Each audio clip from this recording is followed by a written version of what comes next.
그리고 제작까지 모든 전 과정을 해내신 김보라 감독님을 모셨습니다. 큰 박수로.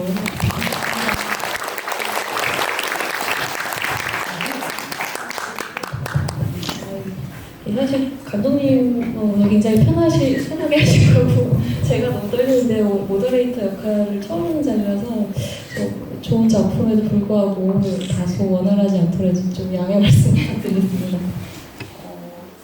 사실 오늘 이 자리에 제가 이제 오게 된 것은 윤혜숙 과장님 이제 성남 미디어센터에서 성남 독립영화 제작 지원 사업이 이제 해를 거듭하면서 많은 좋은 성과들을 내고 있고 제가 보기엔 이 성과들의 어떤 가장 큰 정점에 월세라는 작품이 있지 않을까 생각이 드는데요.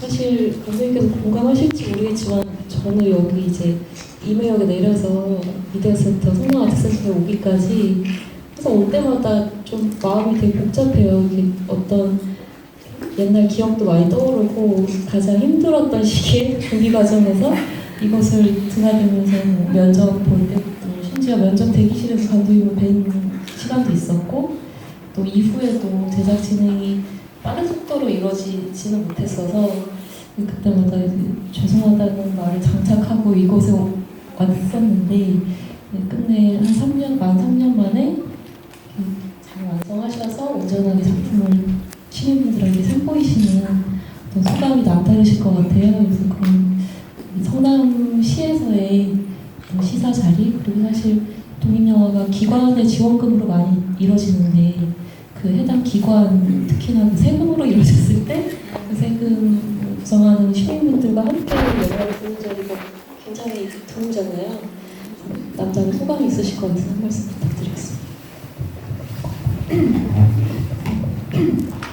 일단은 희재 감독님하고는 저는 2015년 서울국제 여성영화제 피칭 랩에서부터 서로 알고 지냈었거든요. 그러면서 이제 희재 감독님 영화 히치하이크도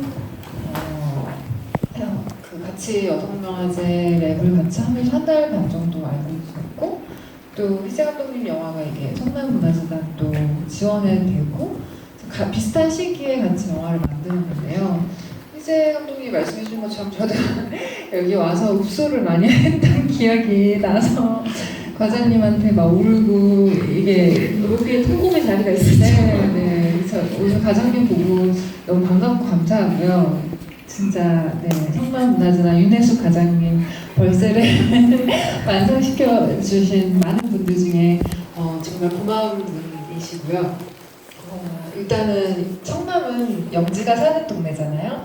그 영화 속 영지가 사는 동네가 성남이고 또 그런데 제가 성남문화재단에서 지원을 받아서 되게 많은 분들이 궁금해하셨어요. 그게 지원을 받아서 성남에 살게 된 건지 영지가 근데 원래 사실은 영지는 성남에 사는 설정이었거든요. 근데 우연히 이제 성남문화재단에 지원을 받게 되면서 굉장히 자연스럽게 그렇게 됐는데 어쨌든 저는 이제 재단의 돈들을 다 받아서 영화를 만들게 된 케이스인데요. 물론 VOD 판권을 먼저 팔아서 이렇게 제작비 합친 것도 있지만 그 외에도는 거의 다 영화진위원회, 서울영상위원회 그리고 성남문화재단, 부산국제영화제 등등의 지원금을 통해서 월세는 만들어졌어요. 그래서 그런 지원금들이 굉장히 도움이 많이 됐고 또 그런 지원이 없었더라면 저나 희재 감독님 같은 규모의 영화들은 사실은 존재하기가 힘들거든요. 그래서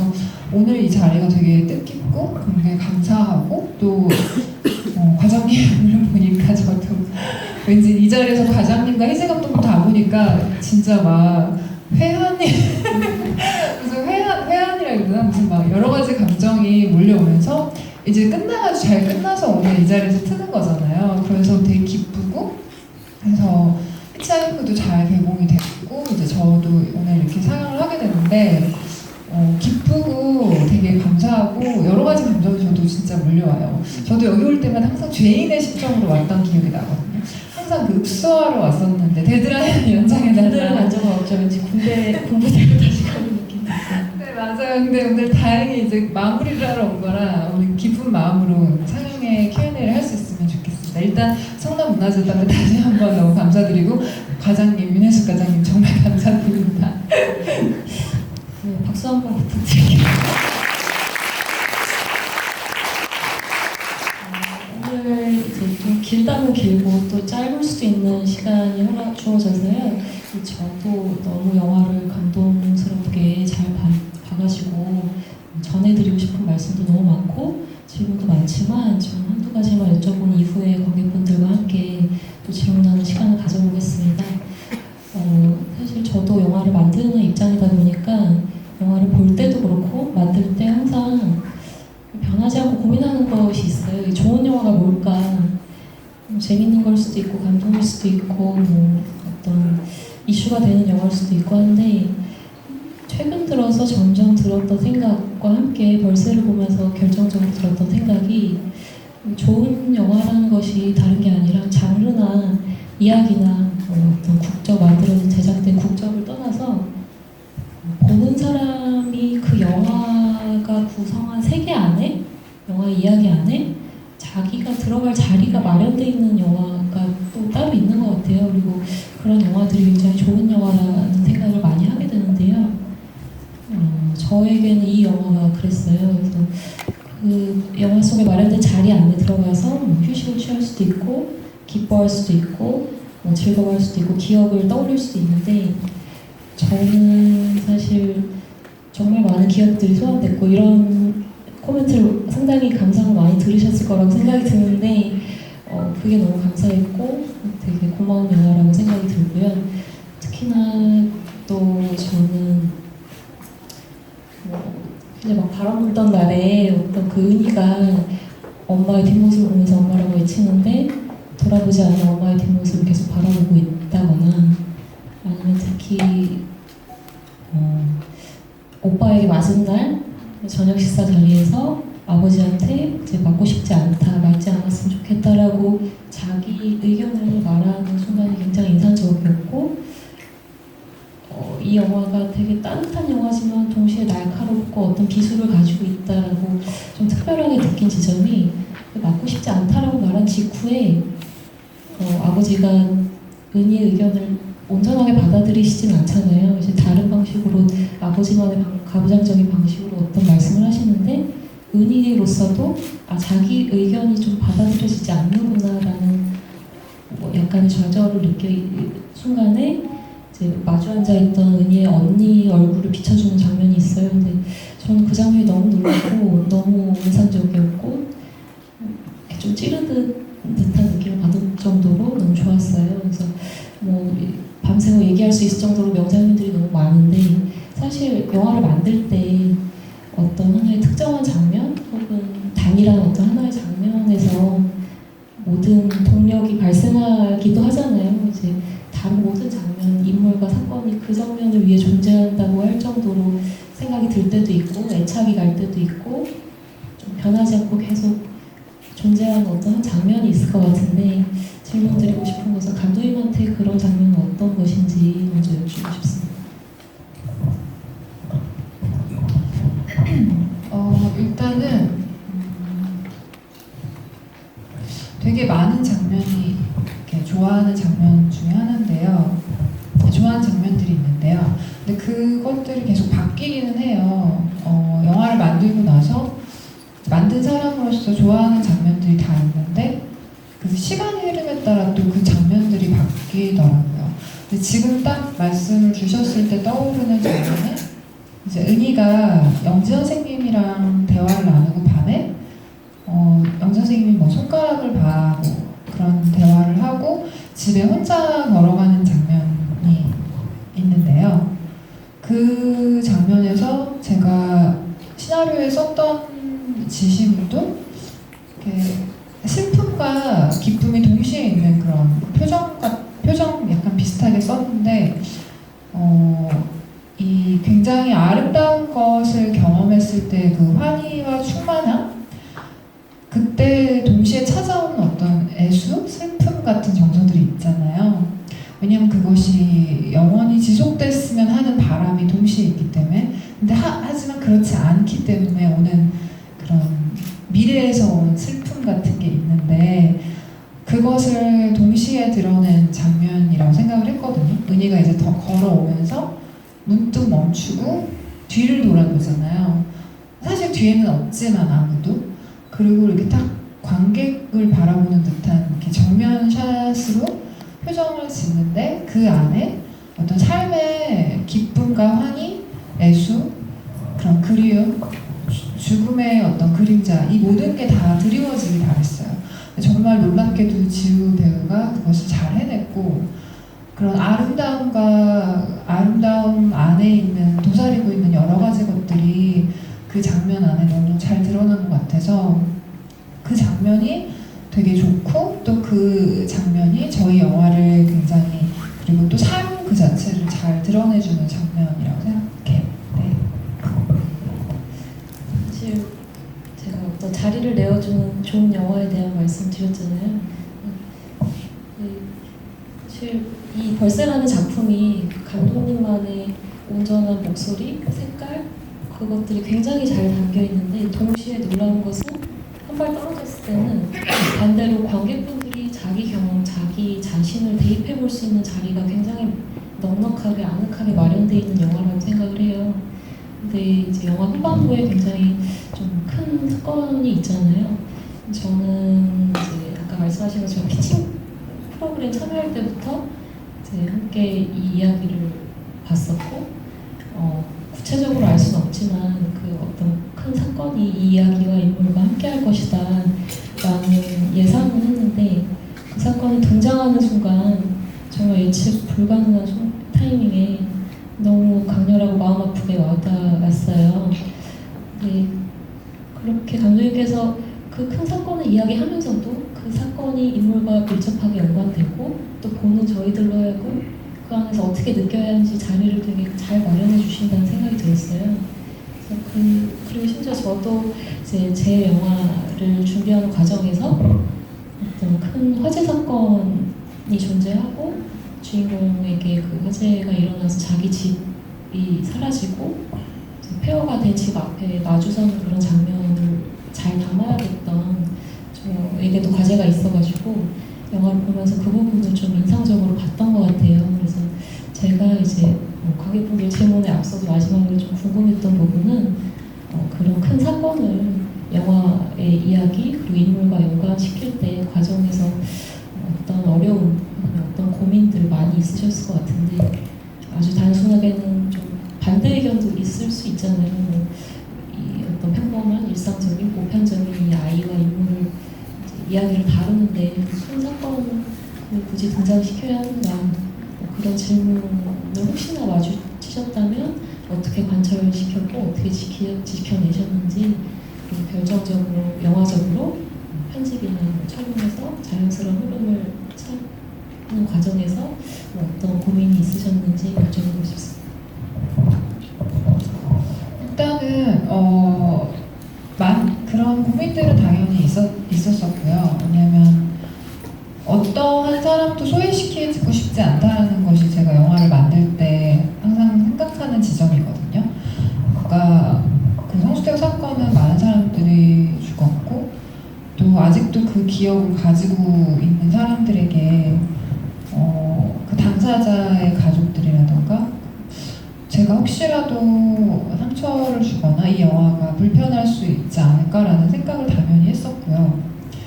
그래서 굉장히 조심스럽게 접근을 하려고 했었어요. 그럼 어떻게 해야 될까라고 했을 때 가장 정직하게 내가 경험한 거 정도, 내가 느꼈던 거에 만큼 그 그림만큼 해야겠다라고 생각을 했었고, 근데 성수대교 사건 같은 경우는 저는 모두가 경험했다고 생각해요. 그러니까 이것이 내가 가족이나 친구가 그 사고로 세상을 떠나지 않았다고 하더라도, 물론 그 당사자분들의 상처나 그런 것과 비교할 수 없지만 우리 모두가 다 경험했다라고 생각을 하거든요. 그 역사를, 그 기억을. 왜냐면 제가 벌새 기사를 보다가 댓글에 어떤 분이 댓글로 벌새 기사에 쓴 거가 되게 기억에 남았는데, 성수대교 사건 날 아이가 태어났고, 그래서 아이의 생일만 되면 그 사건이 기억난다라는 짧은 댓글이었는데 마음이 되게 철렁 내려앉는 느낌이었어요.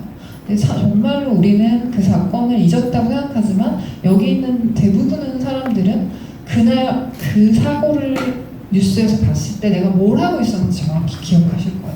저는 기억하거든요. 그 해 생일날 내가 뭘 했는지는 기억하지 않지만 그 사건날 내가 무엇을 하고 있었고 내 마음이 어땠는지가 분명히 기억나고 또 이 벌새를 이제 준비하면서 성수대교의 사진들을 굉장히 많이 찾아봤는데 그 사진을 보는 것만으로도 되게 몸이 아팠었어요. 그러면서 내가 이렇게 오래된 사건이 나에게 육체적인 어떤 반응을 불러일으킨다면 이것이 정말 모두에게 공동의 트라우마이고 모두가 말은 하지 않고 더 이상 소환하려 하지 않지만 이건 우리 모두의 기억이고 우리 모두에게 이것을 들여다볼 수 있고 치유할 수 있는 시간들이 정말 있으면 좋겠는데 우리가 과연 그런 시간들을 가졌었나? 라는 생각을 굉장히 많이 했었고 그렇다면 이것이 우리 모두의 역사이기 때문에 나는 그럼 그 역사를 경험했던 한 명의 개인으로서 이 기억을 소환하고 누구도 대상화하지 않으면서 소외시키지 않으면서 어떤 소재로 단순히 사용하지 않으면서 이 영화에 어떻게 녹여낼 수 있을까라는 고민을 많이 했었고 그 고민 끝에 지금의 영화가 탄생을 했죠. 네, 그랬습니다. 그 영화 시작 때 94년도 서울이라는 장면도 너무 좀 아이러니했던 것 같아요. 과감하기도 하고 왜냐면 그렇게 선언한 이후에 이야기가 시작이 되는데 제가 제 개인적으로는 최근에 본 어떤 영화보다도 굉장히 지금 현재 존재하는 인물 같은 그런 은희의 모습을 볼 수가 있었거든요. 그리고 또 그 자막이 두 번의 자막이 등장하는데 성수대교 사건이 있는 10월 21일 자막으로 또 이어지고 그런 부분들이 너무 또 좋았습니다. 그 자막은 일부러 넣었어요. 10월 21일 자막은 왜냐면 주변에서 그 자막을 빼라는 얘기도 많이 있었거든요. 어차피 나중에 보여줄 건데 왜 굳이 그 자막을 넣었지? 라고 말을 했었어요. 근데 저는 넣었어요. 그거를 넣어줌으로써 마치 미리 알려주는 것 같은 효과가 있을지더라도 그 날짜를 저는 기억하고 싶었고 그것이 제가 영화로 할 수 있는 어떤 식의에도 기억하기의 방식이 될 수 있었으면 좋겠다 생각해서 영화적으로 이게 조금 안 맞다거나 미리 알려주기처럼 느낀다 해도 나는 꼭 넣고 싶다라고 이제 얘기를 했죠 주변 분들한테. 시나리오 때부터 그렇게 자막을 계획하고 계셨나요? 네, 시나리오 때부터 나왔었어요. 네. 조금 지루해하실 수도 있을 것 같아서 관객분들 질문을 조금씩 받아볼게요. 혹시 질문 있으시면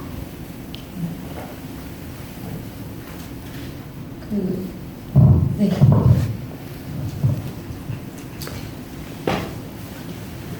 그 성수대교 사건 날 식탁에서 가족들이 그 큰아들이 울잖아요.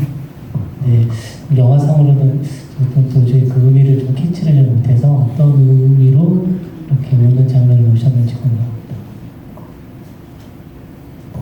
여러 가지 이유가 있었는데요. 일단은 저는 그 식사 자리에서 가장 울 것 같지 않은 사람이 울 것 같았어요. 그러니까 이 자리에서 누가 울까라고 고민을 했었을 때 가장 안 울 것 같은 사람이 울 것 같다 생각을 했고 그 사람이 바로 대훈이 그 오빠, 은희의 오빠인데요.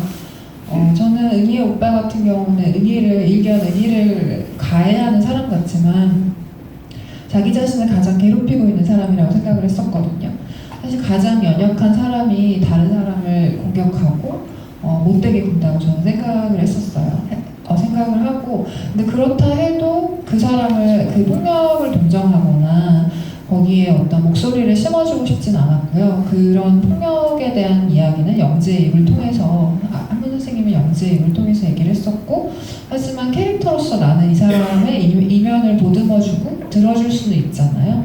그래서 이제 그 대훈이라는 캐릭터가 우는 장면을 보여줌으로써 그가 얼마나 사실 굉장히 바스러질 것 같은 사람인지 그 뒷모습의 우는 장면을 통해서 보여주려고 했었고 울 때 이걸 클로즈업을 줄까 말까를 좀 고민도 했었어요. 근데 이 장면의 주인공은 결국은 수희여야 되고 언니여야 되고 그래서 이제 뒷모습으로 롱샷에서 우는 것을 그렇게 시각적으로 처리를 했었습니다. 저는 사실 그 부분에서 이제 인물이 눈물을 흘리고 울고 서럽게 울고 이런 것들은 영화를 보는 순간에 그냥 저만의 감상으로 간직하고 싶은 생각이 있어요. 근데 사실 그 부분에서 궁금한 것은 이제 실제 배우분에게 어떤 이야기를 하셨고 배우분이 궁금해하는 부분이 어떤 거였고 어떤 답변을 드렸고 좀 얘기해 줄 수 있나요? 저는 항상 되게 신기한 게 놀랍게도 배우분들이 답을 정말 잘 알고 계시는 것 같아요. 어느 시점이 되면 사실 배우분들이 더 이 영화를 잘 알게 되는 시점이 오는 것 같고 그 대운이 역을 했던 손상현 배우가 그거를 즉흥으로 막 연기도 해보고 이것저것 다른 테이크를 했었는데 그때 쓰지는 않았지만 누나 미안해 하면서 막 우는 그런 장면이 있었어요. 그런 테이크가. 네. 네, 그러니까 그 대사는 없었는데 그 상현 배우가 그렇게 했었는데 상현이 그 배우도 누나가 있고 그 장면을 그냥 그 친구는 바로 이렇게 이해했어요. 되게 투명하게. 그러니까 누나에 대한 죄책감, 여러 가지 감정들. 그러니까 사실 은희한테뿐만 아니라 누나한테도 대장 노릇을 했을 거 아니에요. 이런 집에서. 그래서 그 미안함, 죄책감, 그것이 되게 비겁하고 찌질해 보일지라 하더라도 이 아이의 그런 감정선이 많이 있다라는 것을 배우는 그냥 직감적으로 알았고 그런 대사도 했었는데 이건 좀 너무 지나치다라는 생각이 들어서 영화의 톤하고 좀 안 맞는 것 같고 너무 갑자기 스포트라이트가 배우니한테 간다라고 생각해서 그건 넣지 않았지만 상현이가 했던 감정선은 그런 거였었어요. 네. 죄송합니다. 한 가지만 더 여쭤볼게요. 반면에 그 어머니의 경우에 은희 어머니의 경우 우시지 않잖아요. 그리고 혹시 우는 장면이 있었나요? 네, 그렇진 않죠. 혹시 더 질문이 있으시면 네, 손으로 들어주시면. 오늘 제일 앞줄에 오신 분들은 되게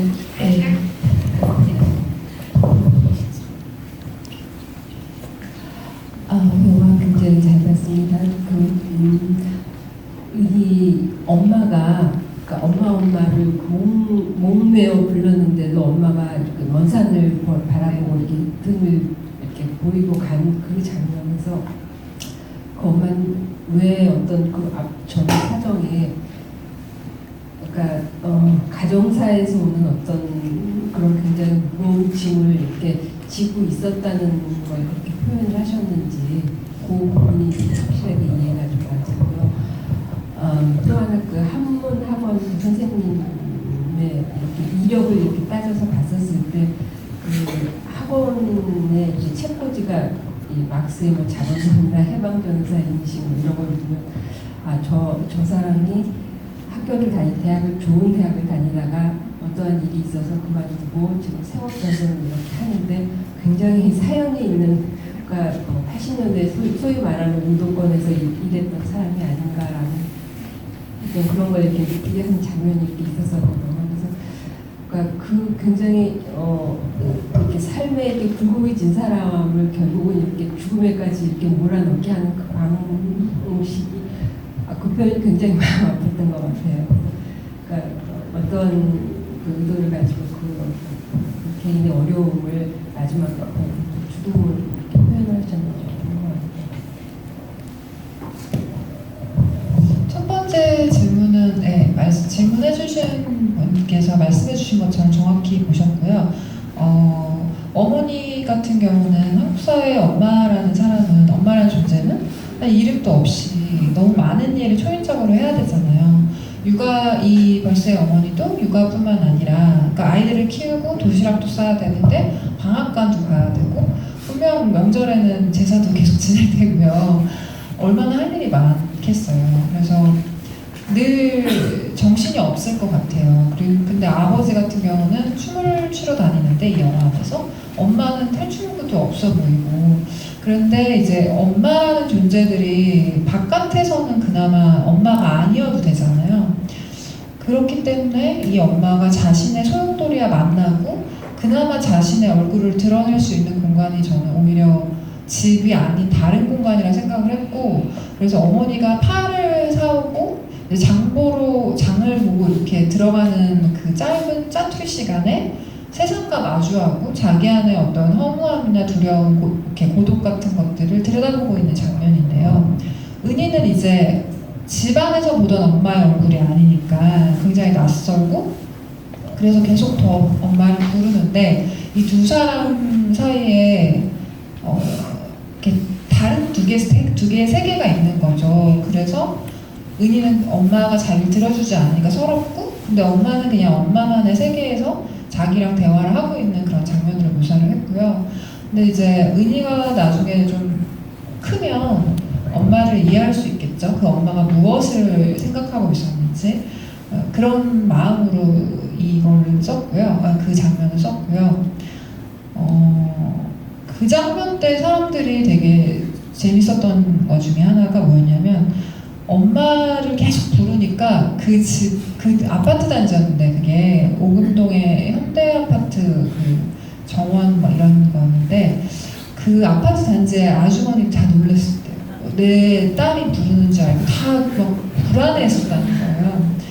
네, 그랬었던 에피소드가 있었고, 두 번째 이제 영지에 관한 질문도 정확히 잘 보셨어요. 영지 운동권이고 이제 서울대학교를 다니는데 중간에 휴학을 해서 이제 노동운동을 좀 하면서 계속해서 운동권 그 운동을 열심히 하고, 뭐 예를 들어 밤에는 철거촌 가서 이렇게 연대 투쟁을 하기도 하고, 또 휴학을 하고 이제 또 사교육으로서 돈은 벌면서 스스로에 대한 어떤 약간의 자기감도 분명히 느꼈을 것 같고, 근데 나중에 이제 운동을 더 열심히 하기 위해, 활동을 더 열심히 하기 위해서 학원을 그만두는 설정으로 되어 있고요. 잘 보신 것처럼 영지의 책상에 꽂혀 있는 책들은 다 이제 90년대, 80년대 학생도 굉장히 열심히 했던 저희 지인분들이 실제로 그 시대에서부터 가지고 있던 책들을 이렇게 엄선해서 가장 그 시대에 유행했던 책과 조금 그나마 약간 그래도 조금 마이너한 취향의 책들을 섞어서 했고요. 영지가 운동권 학생이기 때문에 그 잘린 손가락이라는 노래를 부르는 거고, 이제 잘린 손가락은 또 영지의 그 취향을 더 알게 해주는 게, 그 잘린 손가락은 운동권 중에서도 좀 강성 운동권들이 더 알만한, 그러니까 너무 대중적이진 않았던, 그래서 굉장히 대중적이었던 운동권 노래인 전학하 단장이랑 잘린 손가락 두 개 중에 고민을 하다가, 아무래도 영지의 더 마이너한 취향을 드러내기에는 잘린 손가락이 좋겠다랑 또 음악에 또 선을 하니까 잘 어울리겠다 싶어가지고 그렇게 설정을 했었습니다. 네.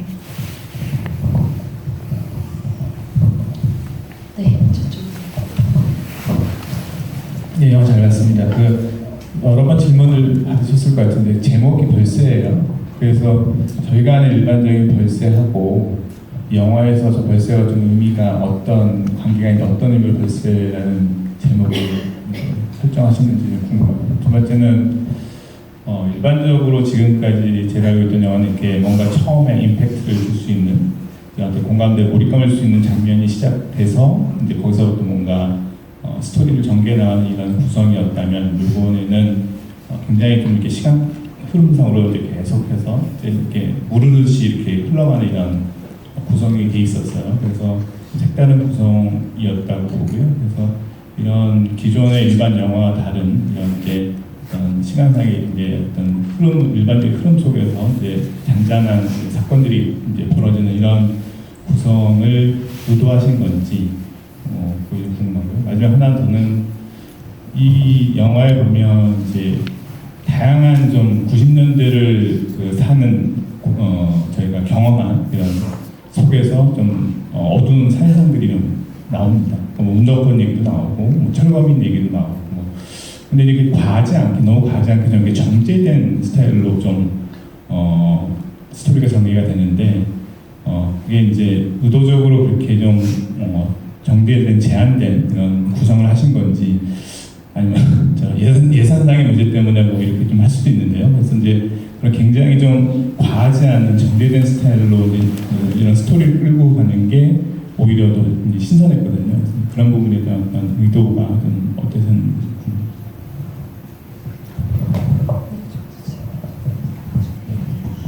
세 가지 질문에 이제 하나씩 대답하면 그 벌새 제목에 관한 질문은 가장 많이 하시는 질문이에요. 왜냐면 벌새가 영화에 나오지 않기 때문에. 네, 그리고 영화에서 벌새에 대한 뜻을 설명해주는 장면도 없기 때문에 많이들 궁금해하시고요. 벌새는 이제 세상에서 가장 작은 새이고, 근데 그 작은 새가 1초에 날갯짓을 8, 90번을 하면서 아주 먼 거리를 꿀을 찾아 날아다니는 새예요. 이 새가 아주 작은 몸으로 역동적으로 날아다니기 때문에 상징하는 것이 희망이라던가 사랑, 아주 강한 생명력 이런 것들인데요. 그것이 은희의 여정, 은희가 즉 많은 사람들을 만나고 사랑을 찾아다니면서 좌절하면서도 포기하지 않는 그 생명력하고 맞닿아 있다고 생각해서 그렇게 제목을 지었고요.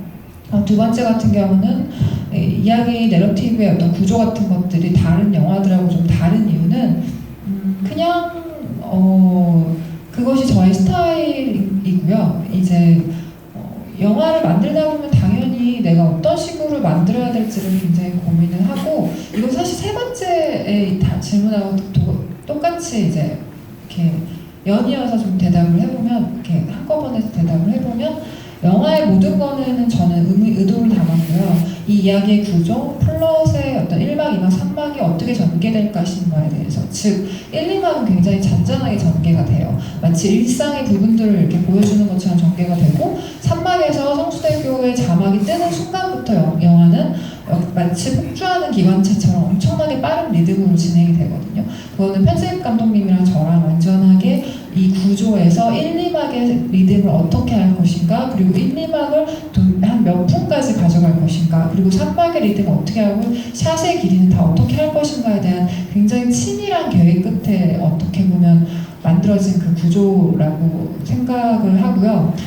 그렇게 구조를 만들었었고요. 그리고 이제 정제된 언어로 하려고 했던 거는 그렇게 봐주셨다니 되게 감사하고요. 제 의도였었어요. 왜냐면 워낙 많은 영화들에서 굉장히 드러내기를 좋아하고, 그러니까 폭력이라던가 어떤 정치적인 사건들을 굉장히 선정적인 방식으로 하는 경우들도 있잖아요.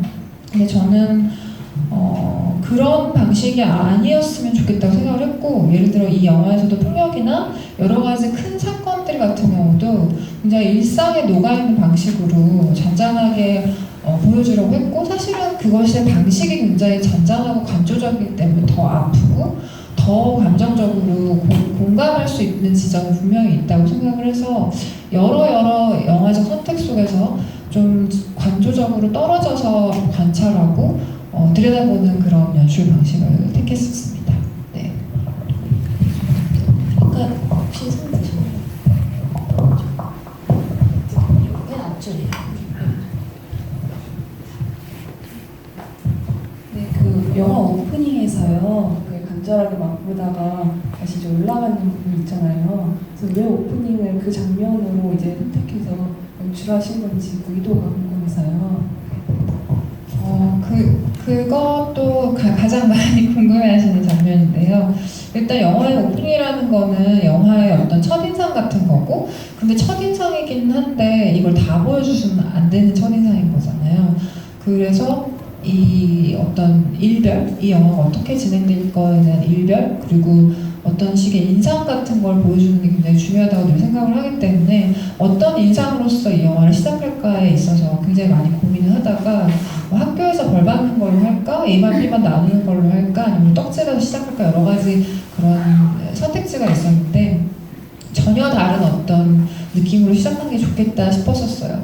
그래서 이 영화 자체가 이 아이가 어떤 상징적인 집을 찾아가는 영화이기 때문에 이 아이가 집을 찾지 못한다는 그 설정으로 시작을 해서 나중에 엔딩에서 마음의 집을 비로소 찾은 것 같은 그런 이야기 구조로서 끝내는 그 구조를 선택을 했었기 때문에 오프닝에 집을 찾지 못하고 있는 것, 그리고 동시에 엄마와의 거리 같은 것들을 보여주려고 했었어요. 왜냐면 엄마랑 관계가 좋다면 900이호에서 일어났던 일에 대해서 막 제잘제잘 얘기를 했을 텐데 표정을 싹 지우잖아요.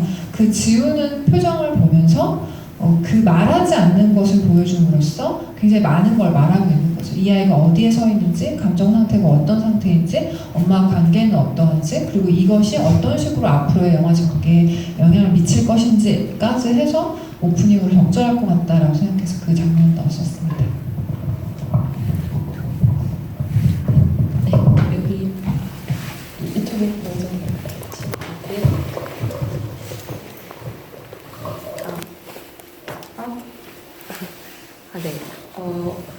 전 아까 그 영화가 되게 잔잔하게 시작한다 이런 말씀을 하신 관객분도 계셨는데 저는 시작하고 몇 분 만에 되게 저 은이라는 아이가 너무 벌써 뭔가 몰입이 되고 벌써 뭔가 너무 안타깝고 제발 저 아이에게 너무 고통스러운 일이 일어나지는 않았으면 좋겠다 이런 생각이 정말 시작하고 몇 분 만에 그렇게 들어버렸었는데 결과적으로 그렇게 되진 않았지만 근데 이 1994년 10월에 그 성수대교 사건이 영화 극 중에서 등장하잖아요. 근데 저는 개인적으로 성수대교 사건이 일어났을 때 너무 어렸기 때문에 그때 기억이 잘 나지 않는데도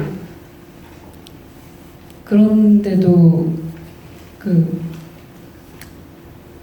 최근에 있었던 다른 사건을 통해서 이 영화가 무엇을 보여주려고 하고 저때 사람들이 어떤 것을 느꼈고 그걸 느낀 사람들은 지금 이 영화를 또 어떻게 보고 있을지 그런 걸 좀 다른 방식으로 또 공감할 수 있더라고요. 그래서 이 영화가 정말 많은 걸 보여주려고 했고 그 많은 걸 굉장히 훌륭하게 해냈다 이런 그런 뭔가 되게 압도되는 감상을 느꼈었는데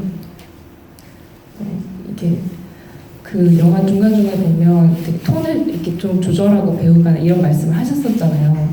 저는 이 영화에서 은희처럼 되게 인상 깊은 인물이 수희였는데 이 수희의 표정 보면 수희는 성수대교 때 많은 친구들을 잃은 거잖아요.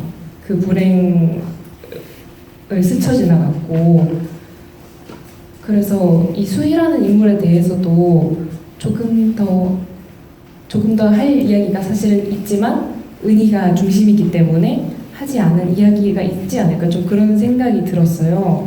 그 수희 배우의 연기도 너무 좋고 그래서 혹시 감독님만 아시는 이것만 본 관객은 모르는 수희의 이야기가 있을까요? 있다면 어떤 건지 궁금해서요. 일단 수위의 분량이 굉장히 많이 삭제됐던 게 사실이에요. 편집에서. 그래서 오늘 사은 프로그램 월세 책을 나눠주신다고 들었는데 그 책에 수위의 분량이 삭제된 많은 씬들이 다 나와요. 근데 이제 하나만 말씀드리면 수위가 팔에 흉터가 있어요. 큰 화상 흉터가 있고 그것으로 말미암아 수위의 어린 시절이나 그리고 지금이 어땠을지를 좀 유추하게 할 수 있는 그런 장면들이 좀 있어요.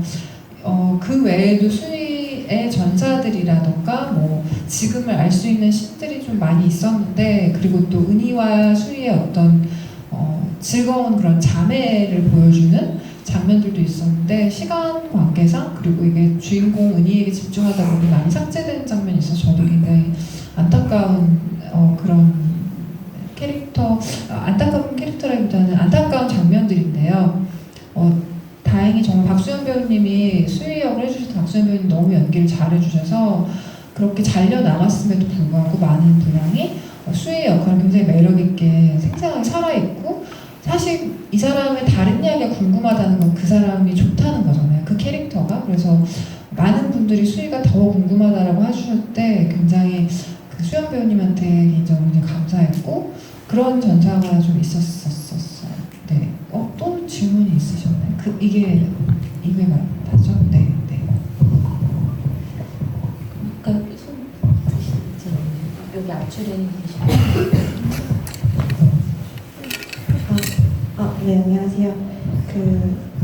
이제 후반부에 은희가 한문학원에서 쫓겨나고 나서 방에 이제 쭈그려 앉아 있다가 나 성격 나쁘지 않아 라고 갑자기 폭발하듯 소리치는 장면이 있는데 저는 그 장면을 보면서 이제 나중에 영지 선생님이 주신 쪽지를 이제 나중에 열어보잖아요.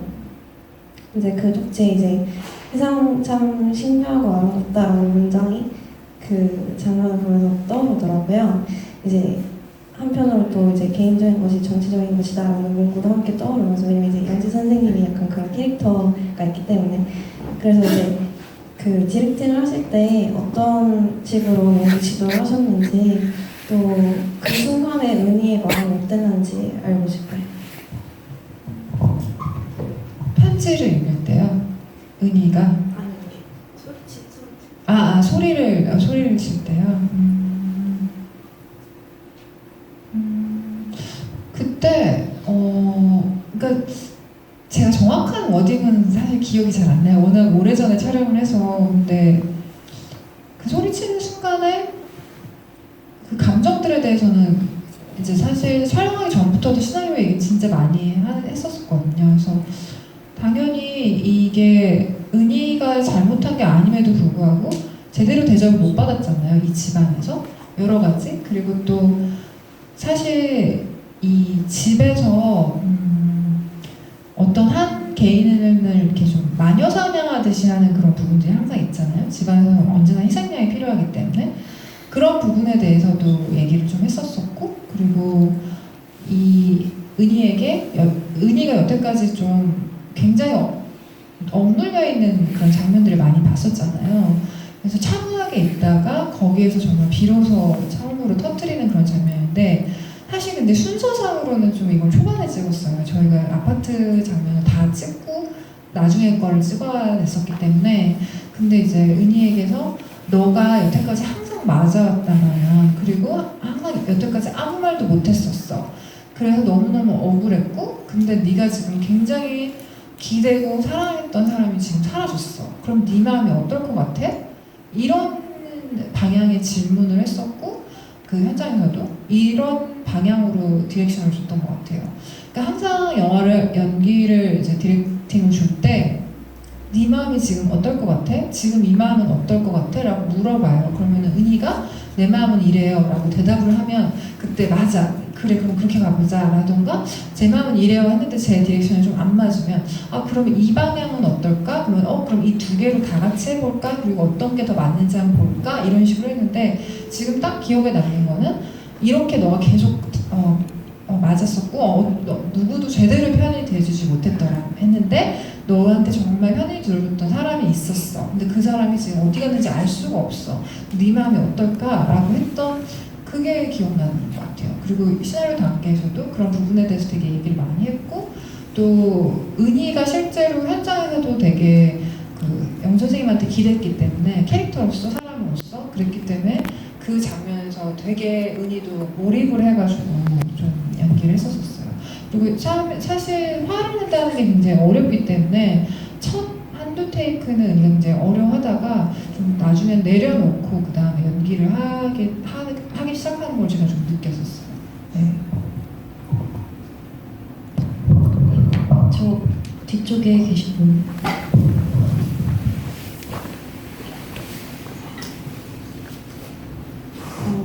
제가 궁금한 거는 그 후반부에 언니가 소파 밑에서 그 든 조각을 이렇게 꺼내잖아요. 그래서 그게 좀 나중에 뭔가 쓰일 줄 알았는데 딱히 나오지 않아서 혹시 어떤 의미가 있는지 궁금합니다. 일단은 그 장면은 기억의 조각을 발견하는 장면처럼 연출을 했는데요. 예를 들어 그 부모님이 유혈 남자 하듯이 싸운 날이 있었잖아요. 그 저녁이. 근데 그때 전등갓이 깨졌는데 다음날 마치 아무 일도 없는 것처럼 둘이서 TV를 본단 말이죠. 그래서 마치 관객도 아무 일도 없이 이제 지나가는구나 라고 했지만, 사실은 그런 싸움의 흔적들, 서로 상처 줬던 거, 이런 것들은 집안 곳곳에 묻어있다고 저는 생각을 했었어요. 가구의 어딘가에, 벽지 어딘가에 그런 기억들이 다 묻어있다고 생각을 했었고, 그래서 이것을 언제 배치할까? 이 기억의 조각을 비로소 발견하고, 이게 사실 있었던 일이지라는 것을 관객들도 인식하고 은희도 인식하게 되는 것이 언제가 좋을까 했을 때, 사랑하는 사람이 사라졌을 때, 그리고 그 상실감을 그러니까 그 상실감이 이제 곧 다가올 거라고. 완전히 확실하진 않지만 그때가 마치 첫 방문이잖아요. 퇴원하고 선생님 계시냐고 하고 사라졌다고. 사라졌다가 아니라 그만뒀다라는 걸 알고 나서 그게 바로 그런 장면인데요. 그러니까 완전히 그만뒀다라는 것을 아직은, 그러니까 완전히 다시는 볼 수 없다는 걸 아직은 모르지만 그만뒀다라는 걸 알았을 때 그 상실감이 이 유리 조각하고 굉장히 잘 만난다고 생각을 했었고 그 위치를 고민하다가 그 장면으로 했었고요.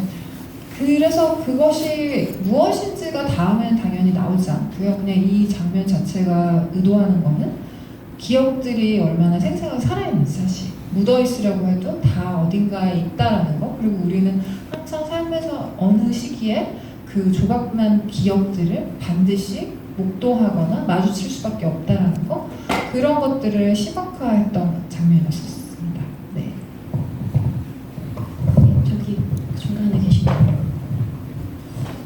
영화 너무 잘 봤고 점점 이제 몰입해서 보게 되는데, 그게 이제 그 캐릭터를 연기한, 은희 연기한 그 연기자가 정말 이제 뛰어난 연기를 해줘서 그런 것 같아요. 그래서 그 캐스팅 비화라든가 이제 어떻게 캐스팅하게 돼, 정말로 실제로 여중생인지 좀 알고 싶고, 그 다음에 저는 이제 다른 조연 맡은 그 친구들, 은희 주변의 인물, 그 친구도 그렇고 유리도 그렇고, 그다음 남자친구로 나온 사람도 그렇고, 그다음 심지어 의사 선생님 나온 사람까지도 이렇게 다 버릴 게 없는데, 그러니까 수많은 조연들이 사실은 조그마한 영화에 나와요. 그래서 더 많은 인물들이 주변에 있었을 것 같은데, 이게 추려서 오히려 지금 남아있는 인물들이 있을 것 같고, 그래서 그 조연들의 역할이나 아니면은 그러니까 실제로 은희가 가까워질 수 있는 인물들은 주변에 그 또래의 인물들이었을 것 같은데, 결국은 그 아주 밀착된 유대관계를 맺지는 못했어요.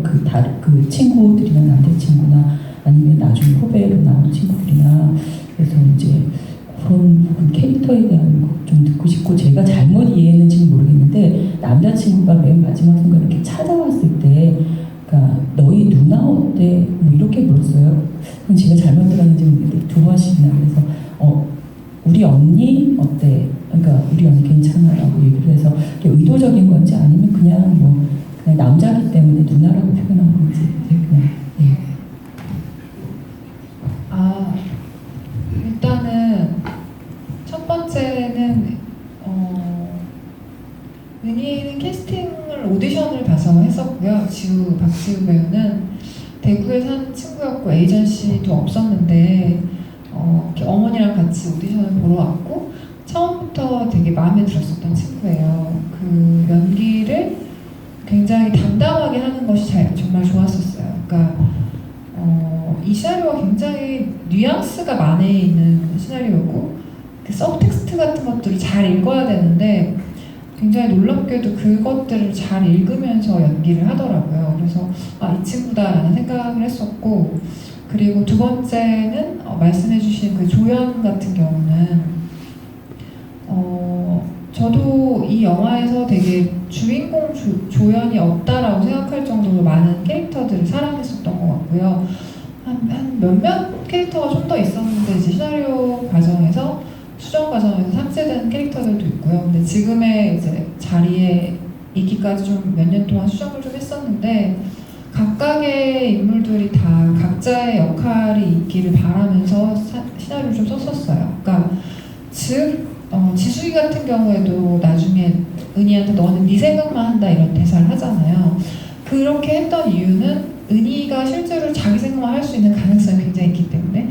왜냐면 자기 고통에 빠져있는 사람 대부분 어떤 나르시시즘도 동시에 있는 부분이 있거든요. 그래서 자기의 고통에 함몰돼서 다른 사람의 고통을 못 보는 경우도 분명히 있고, 그렇기 때문에 그렇다고 은희의 고통이 진짜가 아니라는 게 아니라, 자신의 고통에 빠져있을 때 분명히 바깥에서 좀 바라볼 수도 있는 시선이 좀 필요한데, 은희는 아직 어리기 때문에 그것이 안 되는데, 지숙이가 딱 그 얘기를 하는 순간 시점이 전환되면서 우리는 지숙이도 힘들었었겠구나 라는 것을 딱 그 순간 알게 되는데, 그런 장면들을 넣었던 이유는 지숙이가 어떤 은희의 친구라는, 제일 친한 친구라는 어떤 기능적인 역할이 아니라, 은희의 그 우주 바깥에서 그냥 살아가고 있는 한 명의 사람으로서 기능을 하길 바랬었어요. 그래서 많은 인물들을 이 인물의 목표가 뭘지를 되게 고민을 했었어요. 그러니까 이 인물이 은희와의 관계망 안에서의 역할뿐만 아니라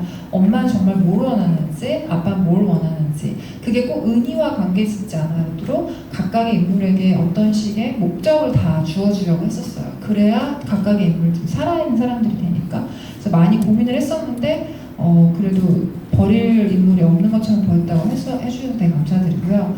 그리고 세 번째 질문은 뭐였죠?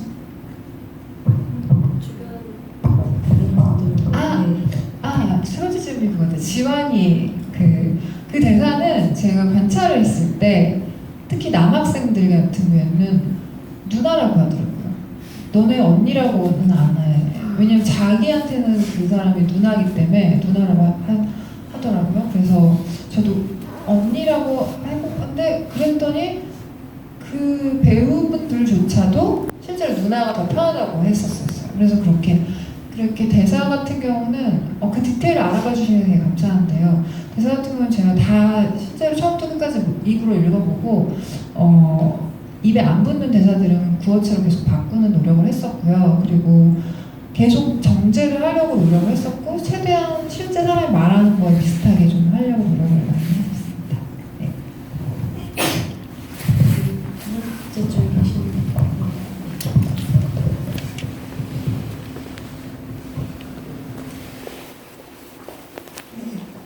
처음에 초반에 윤희가 수업 시간에 좀 그림을 그리다가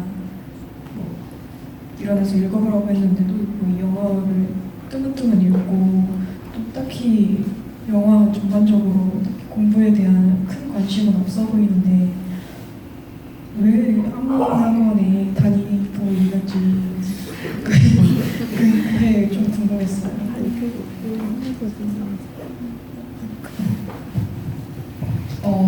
되게 과목에 대해서 고민을 많이 했었는데요. 이거 여러 가지 이유가 있는데 실제로 제가 중학교 때 한문학원 열심히 다녔었던 기억도 있고 근데 제가 그렇게 다녔다고 해도 국영수를 분명히 할 수 있었거든요. 근데 메이저 학원을 다니는 것보다 그러니까 메이저 과목을 다니는 것보다 이 과목을 왜 이렇게 열심히 하지 싶은 과목을 하는 걸 보여주는 게 더 귀여울 것 같았고요. 그리고 서로 우롱차를 나눠 마시고 뭔가 한가롭게 대화를 나눌 수 있기에는 한문학원이 굉장히 적절한 공간이었던 것 같아요. 그리고 그 명심보감의 구절이 굉장히 영화에서 중요한 역할을 하는데 그것들을 또 영화에 배치하기에도 한문학원이 굉장히 적절했고 실제로 근데 그때 대치동의 아이들은 굉장히 여러 가지 학원이 있는데 한문학원 당연히 나왔고 뭐 주산 너무 많은 그런 학원 중에 한문학원도 항상 다녀야만 하는 학원들 중에 하나였던 걸로 저는 기억을 해서 이거 현실적으로도 굉장히 맞는 어떤 설정이다 생각해서 한문학원 결정했었습니다. 네. 저도 강도일보다 조금 나이 때는 어리지만 비슷한 시기에 그 배경이 된 게 음마아파트라고 알고 있는 그 지역 인근에서 이제 학원 다니던 시기가 있었어요. 근데 유행처럼 한문학원이 굉장히 많았고 한문학원이라는 그 과목 특성인지 몰라도 어떤 특정한 문답 형식의 교육보다는 너무 다룰 수 있는 주제가 너무 광범위한 거예요. 그러다 보니까 이제 한문학원 선생님의 어떤 성향에 따라서 이제 어떤 이슈가 얘기가 파생돼서 뭐 걷잡을 수 없이 많은 얘기가 가능한 공간이기도 했던 것 같아요. 굉장히 영화적인 공간이기도 하고 저는 안타깝게도 영지 선생님 같은 분을 뵙지 못하고 그 대척점에 있는 어떤 다른 분을 뵀어가지고 안 좋은 기억이 많아가지고 그랬습니다. 그 이제 시간이 예상한 것보다 많이 길어졌는데 마지막 한 분 정도 계시면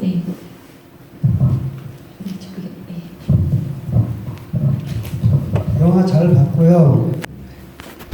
25년 전 영화라고 해서 이렇게 보는데 어떻게 망각이 빠른지 한 50년 전 같은 느낌이 드는 만큼 엄청난 각오로 느껴졌어요.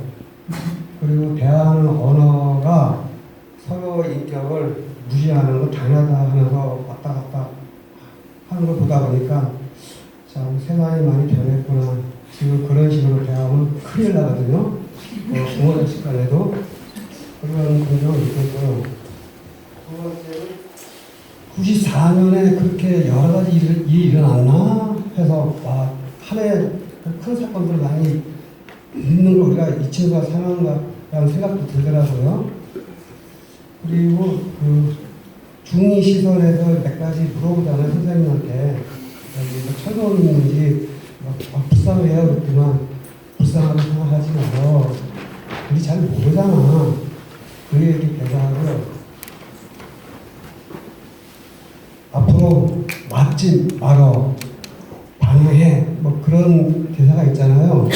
그래서 어린 나이에 뭔가 이게 맞는지 모르는데 뭔가 좀 아껴주는 그 가정이 참 멋있다.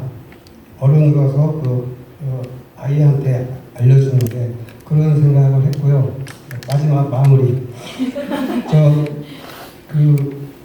아버지나 누군가를 막 송파하는 장면이 나오잖아요. 친구 둘이서 막 가족도 막 어쩔 때 욕도 하고. 그런데 그 순간에 음악으로 치면 나이트 모티브라고 하잖아요. 역광이 머리카락이 쫙 흩날리는 게 너무 멋있었어요. 근데 나중에 또 중간에 또 나오더라고요. 그런 똑같은 비슷한 장면이. 그래서 이거 저 예산으로 했는데 영상 진짜 멋있다. 그런 생각했습니다. 그래서 예산이 큰 영화일수록 뭔가 하나 더 넣으려고 하는 욕심이 생기잖아요. 투자만큼 뽑으려고. 그런데 아주 간결하게 은근히 정적도 있고 생각하게 하고 자꾸 내면의 세계에 들어가게 하더라고요. 아무튼 영화 잘 봤습니다. 제가 좋아하셨던 그 장면에 바람이 이렇게 불잖아요, 옥상에서. 그게 일부러 바람을 넣었냐라 하시는 분도 있었는데 그게 아니라 저희는 예산이 없어서 그건 하지 못했고 진짜 좋은 장면에서 항상 바람이 불더라고요. 진짜 우연찮게. 그래서 하늘이 놓았구나 약간 그런 느낌? 영 선생님이랑 은이랑 그 병원 입원 전에 복도에서 껴안을 때도 뒤에서 바람이 싹 불어서 와 진짜 좋다 하면서 바람 잘 부는 테이크를 그렇게 사용하기도 했었어요. 네. 한참 나눠주셔서 감사합니다. 네. 성수대교 무너졌던 곳에서 가서 잘하고 있잖아요. 저기 아니면 뭐야? 제 얘기이기 때문에요. 이게 다 스포일러를 조금 받기 때문에 감독님이 아마 그 나이 또래였을 거예요. 성수대교가. 그리고 그 당시에 내가 현직 교사였고 그 다음에 내가 학생 지도주임으로서 여학생들 벌 주고 있는 시간에 저 사고가 터졌어요. 그래서 나는 내 얘기이기 때문에 웬만하면 내가 질문을 안 하려고 했는데 조금 멍한 게 있어가지고요. 그리고 그게 그 당시에 죽은 학생들이 대부분이 무학여고 애들이 많았어요. 왜냐하니까 우리나라 교육 시스템이 그때 잘못됐었어요. 다시 말해서 평준화를 시키면서 강북에 있는, 강남에 있는 애들이 강북을 갈 수밖에 없었어. 그래서 억울하게, 그러니까 우리들한테 어떤 트라우마가 남아있어요. 아직 나한테는. 그 다음에 또 하나는 2003년도에 영남중학교 애들이 대구에서 지하철 사고로 많이 죽었어요. 그게 뭐냐? 야간 자율학습, 야간 자율학습이라든가 아니면은 우리나라 교육 시스템의 잘못이 내가지고 있기 때문에 감독님이 어떻게 그걸 딱 집어냈나 라는 생각이 들어가지고 좀 아련한 마음에서 그냥 드린 말씀이니까 질문이 아니에요.